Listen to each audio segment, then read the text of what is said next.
Oh, well, my talk of the table is that New York City is hosting its largest ticketed dance event since the pandemic began. Tonight, it's happening tonight, folks. It is the annual Dance Against Cancer benefit performance. And for dancer Kevin Boseman, the fight against cancer is personal. He fought the disease himself and lost his younger brother, actor and Academy Award nominee Chadwick, to colon cancer last year.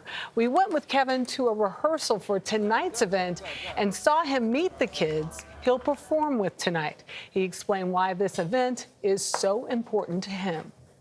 I had a cancer diagnosis back in 2018, and I am in remission, 2.5 years in remission.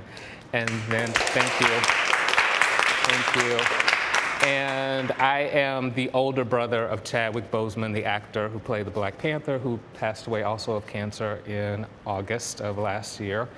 So when Earl called and asked me to participate in this Dance Against Cancer benefit, it felt extremely appropriate for the journey that I've personally been on the last few years, as well as what my family has gone through.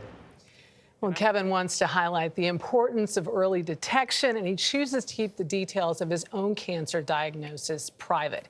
He joins us now for his first TV interview since his brother died. We welcome you, Kevin, so much. Thank you. Thank you for having me. Thanks for being here. So given the fact that your family has had cancer as such a debilitating part of your experience, I can't imagine what this performance means to you.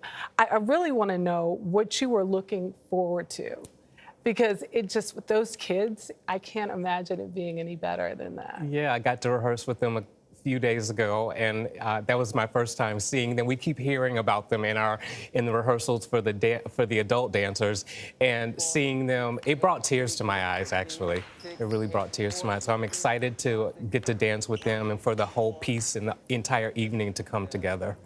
And like you said, I'm sorry, Tony, it's the first ticketed dance performance since the pandemic, and so I'm so excited because it means the world is opening back up. Yeah, it must feel great just to be back. Yeah, absolutely.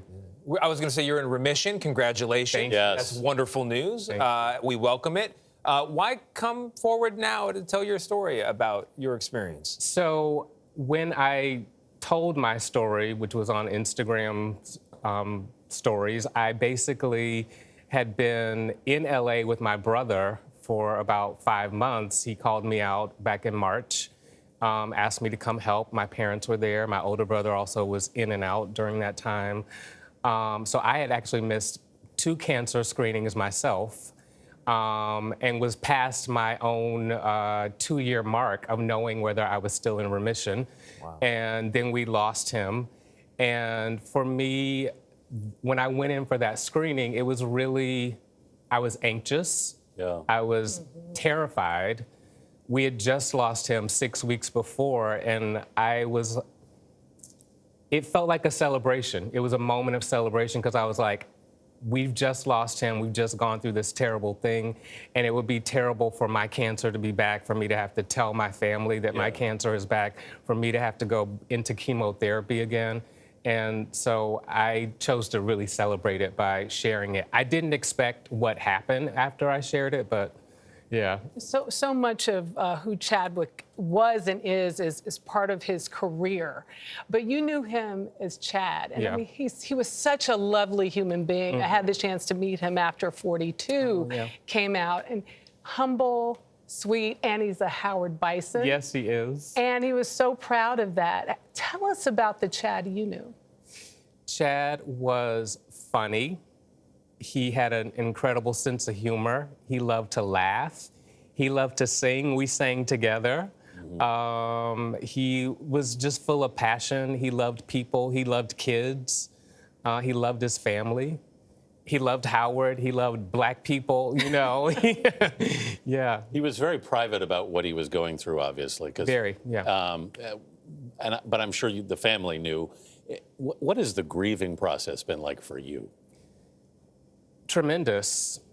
It's been absolutely tremendous. I would say I've gone through the stages of sadness, I think I've just passed through the stage of anger. Yeah. But it's been tremendous, and we've just all drawn together. Yeah. We're a close family anyway, and I think we've just become even closer. Howard University is going to name its College of Fine Arts after your brother. Yes. How do you feel about that tribute?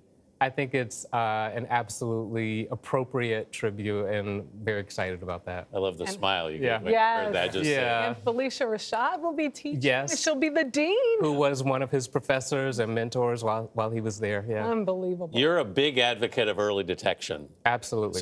So give us your speech on that. What's your message? I believe that as a cancer survivor, I know that I detected it myself. I felt the lump. I alerted my doctor at a routine checkup that I had. It was, and he said, "Okay, let's monitor this." Yeah.